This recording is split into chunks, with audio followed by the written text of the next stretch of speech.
The skill sheet will be to extricate a victim from a motor vehicle. Specifically, the standard is 6-4.1D, which the task is to set up and operate a hydraulic extension ram.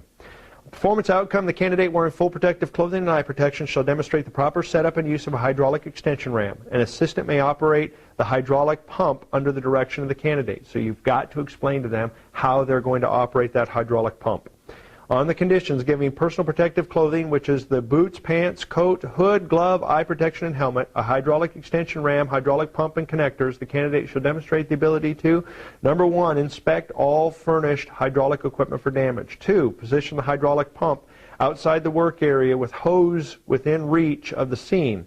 Connect the hydraulic extension ram to the pump with secure connections. Number 4, place the ram between the objects to be spread. Number 5, extend the ram arms until the desired extension is made. Number 6, retract the arms. Number 7, disconnect the ram from the pump. And number 8, place the ram and all components in a designated area in a ready state for reuse. So make sure you understand what they're asking you to use the ram on and perform that extension, perform it into a safe manner.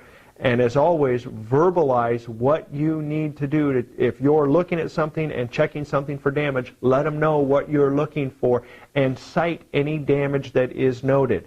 But as you'll see, we can see a small nick in a hose, but you need to point out that I noticed this nick. We're going to pressurize the system. If we have any leaks in the system or we notice any hydraulic fluid leaking out of that hose, then it's going to be marked out of service and you're going to have another hose in. So verbalize everything, point out any types of defects or problems that you do see, and then what safety concerns there are and how you're going to mitigate that situation so that you can still successfully complete the scenario.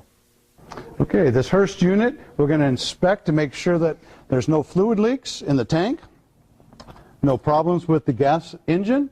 We're going to check the oil on this side on the gas engine to check the level to make sure that the crankcase is full, because this is a 4-cycle engine. That's why it has a crankcase. And the dipstick is full. We'll also check the fuel to make sure it's in good condition, full. This will be the fuel. Fuel is full and clean looking. We'll inspect the engine, make sure there's no broken parts and pieces. Spark plug looks good. There's no fuel dripping from the carburetor. The oil tank for the Hurst tool is full. There's a sight gauge on this side on this particular unit so that you can see it. Make sure both of the valves are in the dump position before you start so you're not starting against pressure.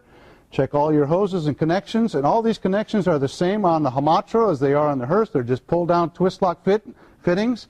Check your hose to make sure it's not damaged. Anything obvious. We do have a few nicks and cuts in this hose here. If it was significant, we would put a squawk on it or take it out of service and tag it for our maintenance manager. Inspect the ram unit. Just make sure there's nothing broken or hanging loose. That the dead man switch moves back and forth. It does. We're going to choke the unit all the way full choke. We'll start it up. Put it into the run position. Turn the dump valve to pressure. Make sure there's no fluid leaks in the hose. All the way back to the unit. Then we're going to, I'll show you that we can actually extend it out or retract it. And fully retract it, and that's in the stored position. Before we shut the rig off, always make sure and dump the pressure. Let the unit come back down to idle. Let it idle for just a few seconds. And go ahead and shut it all the way off. Refill the fuel as necessary or the hydraulic fluid. When you take the hoses off, reconnect them to each other so there's no fluid loss. Roll the hoses back up the same way that we do the Hamatro, put the unit back in service.